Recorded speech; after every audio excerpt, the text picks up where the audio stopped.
Whenever I post something online about the importance of rest and recovery, I always get at least one comment claiming that rest makes us weak as martial artists. I used to have this mentality. When I started karate, I actually had a really reasonable training schedule. As a beginner, I knew that too many classes could potentially result in injury, and I wasn't used to the kicking and all these difficult techniques.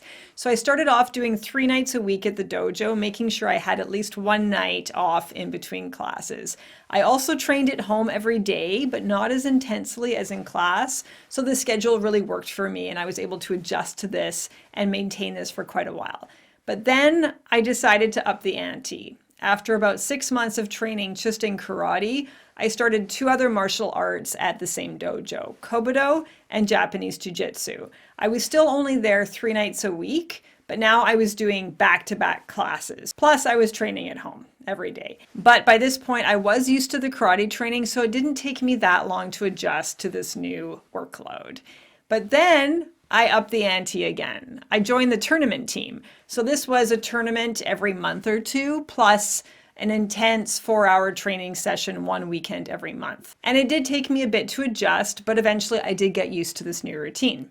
But then I wanted more. I was training for a tournament, and I was going to be doing a team kata, a synchronized kata, with 2 other dojo members. And one of the members of the group, he couldn't be there that often. He had a bit of a weird work schedule, and it was really difficult to synchronize and be there at the same time. So what I started doing, and what the other member of the group started doing, is we made sure that we were there every night the dojo was open, so 5 nights a week, so that when the guy with the weird work schedule could show up, we could all train together for this tournament. So I went from 3 nights a week to 5 nights a week at the dojo, plus the Kobudo, plus the Japanese Jiu-Jitsu, plus the tournament team practices, plus daily training at home. And for a while, I was able to sustain this with no problems. But then I started seeing some signs of burnout, exhaustion, illness, injury, slow recovery, low energy, lack of drive, poor sleep. I was definitely overtraining, and it all started to catch up to me. It did take a while though. I was really fit when I started karate, so I think it took longer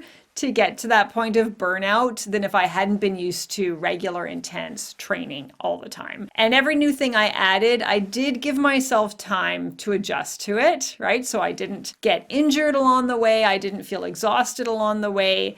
I gave myself that adjustment time, but I did eventually reach my limit. And that's when all of those symptoms of burnout started to come up. If I had been smart, I would have prioritized rest and recovery long before that happened. But I had this mindset that doing so would set me back in my training. I'd lose progress, I'd get behind, I'd become weak. I also adored training all the time like that. I really loved it. It brought me so much joy, so I was really reluctant to give up something or cut back on something that made me so happy. So I never took time off. The day after a belt test, I'd be right back at the dojo. The day after a tournament, very first class, I'd be back at the dojo. Even after an injury, I would go right back to training. If I was injured or sick, I did modify my training. I'd, slack off a little bit, go a little easier, but I never stopped. I never took a full day of rest, ever. And training burnout, of course, was the result. And all of my concerns that taking breaks, taking rests, taking time for recovery would make me weak actually resulted in me becoming weaker. Overtraining made me weaker. All of the benefits of that training schedule were canceled out by training at my limits for far too long. So think of a sprint versus a marathon. That sprint mentality to push as hard as you can, as fast as you can, that works really well for a short duration. But for a marathon, a sprint mentality doesn't work. I had that sprint mentality for that team kata. I knew that we did need to train hard and as much as possible in order to do well at that tournament. And training at that level was totally reasonable up until the tournament. My mistake, I think, was in not cutting back after the tournament was over. Even if I wanted to maintain the 5 nights a week as my new normal, I could have taken some time off right after the tournament, maybe a few classes off,